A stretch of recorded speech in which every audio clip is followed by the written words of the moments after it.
I've got out.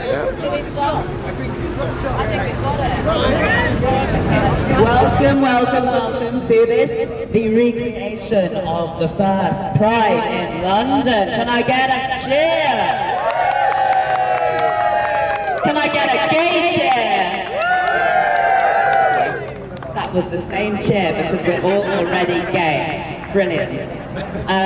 We're here to offer the floor to a few very key speakers from the Gay Liberation Front's history who will tell you all about what the Gay Liberation Front is and look gorgeous. Hello everybody, hello. Yeah, we were here 50 years ago and things were a little bit different then. For example, in those days there weren't all these strict rules about the square, so we were up on the plinth and nobody tried to get rid of us, so things are worse 50 years from when we began. Everybody, I hope, has been hearing or will hear about the Stonewall riots in New York in June, late June in 1969. They're called the riots, but those who took part and led, one was a lesbian, one was a trans woman. The two absolute leaders in the breakout on those evenings in Greenwich Village in New York, they were not gay men. Us gay men stepped forward a little after we'd been led. We organized newspapers and magazines and led to the famous Pride marches which take place every year. And we want to resurge that energy and that protest at a time when homophobic attacks are on the increase and negativity is rearing its head. So we want to stand with you and fight for the rights of everybody to love who they want to love. What happened at Stonewall in late 1960, middle 1969, was not a riot. A riot is when you start busting shop windows to loot them.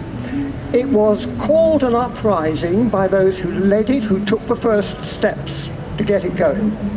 But we today must recognize that what it was a revolution. You know that this is something that started on an evening in a dingy bar in Greenwich Village, which is now affecting the whole planet. To you, the others, we say, we are not against you, but against the prejudice that warps your life and ours. It is not love that distorts, but hate. On your behalf and ours, we demand the same right to public expressions of love and affection as society grants to expressions of hate and scorn. The right to behave in public and private without harm to others in any way we choose, in any manner or style, with any words or gestures, to wear whatever clothes we like or go naked.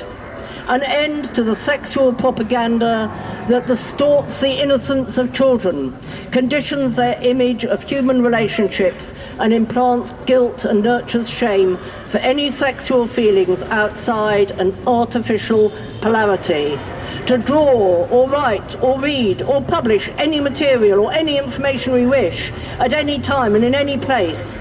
An end to the centuries of oppression and prejudice that have driven homosexuals from their homes, families and employment and forced them to cynicism, subterfuge and self-hatred, and have led them so often to imprisonment or to death.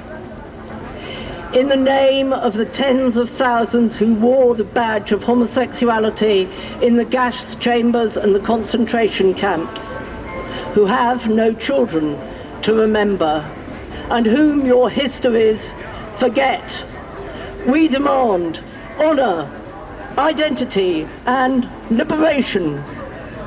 The Gay Liberation Front started in recognition of the fact that women's struggles were happening, the black power struggles were happening, and we were part of that liberation movement. We chose the name Liberation very consciously. It wasn't a gay rights movement simply to change the law. It was about liberation for all people. It was about a liberation of culture, a liberation of identity, a liberation in the way that we all in society live together. And we don't want to be assimilated into a grey goo, as someone once said. We don't just want to be a formless identity. We're only identified by the fact that we have different sexual preferences.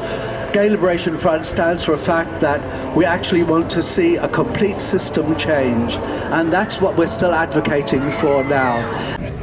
We are the people your parents warned you against. We got it. We got it. Authorised for centuries, mate. I know. We're not authorised. We are not authorised.